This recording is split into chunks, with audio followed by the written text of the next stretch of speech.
Hello বন্ধুরা, good evening. কেমন আছো তোমরা সবাই? আশা করছি সবাই অনেক অনেক ভালো আছো, আর আমরাও অনেক অনেক ভালো আছি। তো আজকে রবিবার বাজারের উদ্দেশ্যে বেরিয়ে পড়েছি। তো দেখো আমরা বাজারে যাই, কী করি, কী কেনাকাটা করি, তো সবটাই দেখানোর চেষ্টা করব। তো তোমরা দেখতে থাকো।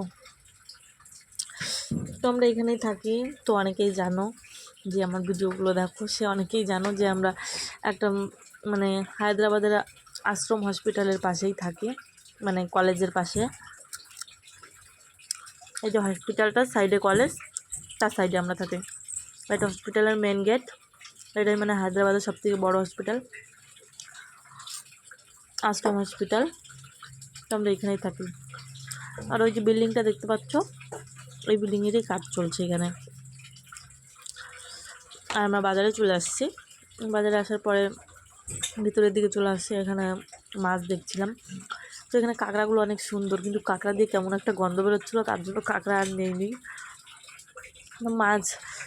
মাছগুলো না সব ডিম হয়ে গেছে এখানে। তো এখানে একটা আমার বরের একটা মাছ দেখে পছন্দ হয়ে গেছে, কিন্তু মাছটা লোকটা বলছিল দেওয়া যাবে না মাছটা, অন্য অন্য মাছ আছে, শোল আছে, শোল নেওয়ার কথা বলছে, আর রুই কাতলা আছে, সব নেওয়ার কথা বলছে। কেন জানি না ওই মাছটা দিতে যাচ্ছে না, মনে হচ্ছে যে ওই মাছটা তাজা ছিল তো ওই জন্য।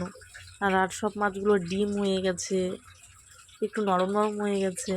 আর সব অন্য মাছ তো নিবো না, এদিকে শোল মাছ নেওয়ার কথা বলছে শোল মাছ নিয়ে নাও, কিন্তু শোল মাছ তো আমি খাই না, ওই জন্য নেয়নি, ওই জন্য শোল মাছ নেয়নি। আমি বলছি মাছ নেওয়া লাগবে না, তুমি এদিকে চলে আসো, আমরা অন্য মাছ নিয়ে নেবো, চিংড়ি মাছ নিয়ে নেবো। আমি আবার চিংড়ি মাছটা ভীষণই ভালো খাই।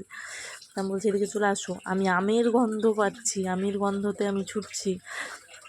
তো এদিকে শুটকি মাছ, আমি বলছি শুটকি মাছগুলো দেখাও। এখানে সব সামুদ্রিক শুটকি, তোমার যা সামুদ্রিক সবই পাবা এখানে। এখানে মাছ দেখছে, আবার মাছ দেখছে, আমি তো রেগেই গিয়েছি যে তুমি মাছই দেখো, আমি চললাম। তোমাকে বলছি এখানে কত সুন্দর আম, তুমি আম না দেখে তুমি মাছ দেখতেছো। তো আমাদের জন্য আম নিয়ে নিলাম, আর মিষ্টির জন্য ওই সামনে থেকে বেদেনা আর অ্যাপেল নিয়ে নিয়েছি, আর আমাদের জন্য আম নিয়ে নিয়েছি। আমগুলো না ভীষণই মিষ্টি ছিল, খুবই মিষ্টি ছিল। আমাদের কেউ মানে খেয়ে বলতে পারবে না যে দেশের আম না এটা বাইরের আম, মানে বাইরের আম দেশের আমের থেকেও টেস্টি, এতটাই টেস্টি ছিল আমগুলো, মানে কী আর বলবো, এতটাই মিষ্টি ছিল। আমি কিন্তু আম খুবই একটা ভালো খাই না, মিষ্টিও খাই না, মিষ্টি নাকি আমে গন্ধ লাগে। তো এখানে বেরোনোর পথে আবার মাছ দেখছি, মাছ দেখার সময় এখানে বলছিল 150 টাকা করে পিস নিয়ে নাও। আমি বলছিলাম 150 টাকা পিস, আমাদের তো মাছ নেওয়া হয়ে গেছে, আমরা তো চিংড়ি মাছ নিয়ে নিয়েছি, তো আর মাছ নিলাম না। তো এখান থেকে চিকেন নিয়ে নিলাম। এই লোকটা বাঙালি, তো তাই এখান থেকেই ওই জন্য চিকেনটা নিই। আর এখানে যাওয়ার পথে রাস্তায় দেখি একটা কৃষ্ণচূড়া ফুলের গাছের ডাল ভেঙে পড়ে আছে। তো আমি বলছি দাঁড়াও, ঝড় হয়েছিল কাল রাতে, আমি বলছি দাঁড়াও আমি দুটো ডাল ভেঙে নিয়ে আসি, অনেক সুন্দর লাগছে তো ফুলগুলো। তো আমার বলছে যাও আমি ভিডিও করে দিই তোমাকে, অনেক সুন্দর লাগবে। আমি বলছি ঠিক আছে, দেখো ফুলগুলো কেমন লাগছে। কৃষ্ণচূড়া ফুল সবাই অনেক পছন্দ করে, আমিও ভীষণই পছন্দ করি।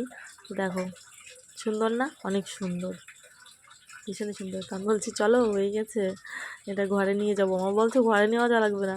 তো দেখো মিষ্টি খেলা করছে, ঘরে নিয়ে আসে।